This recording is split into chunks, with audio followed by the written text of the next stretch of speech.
ক্ষীরপাই একটা নামকরা জায়গা। ক্ষীরপায়ে যে বড় মায়ের মন্দির, এত মানুষ নিচু পথে নেমেছে।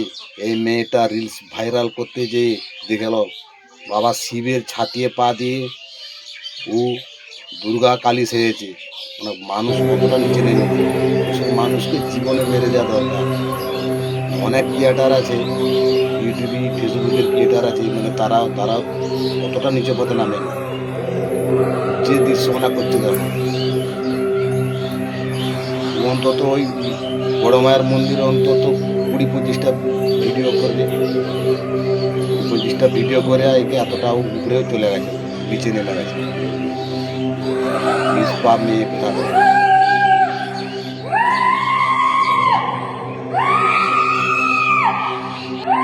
আমাদের সনাতন ধর্মের এই মেয়েটি একেবারে কুলঙ্গা। ওর বাপ মা নামেরই লেখাপড়াতে শিখিয়েছে।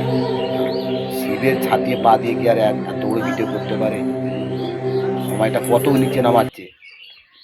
ওর বন্ধুরা যদি কেউ লিঙ্ক চাও তাহলে আমার কমেন্টে কিছু জানিও, আমি ওর লিঙ্ক দিয়ে দেবো, তারপর ভিডিওগুলো দেখে নেবে।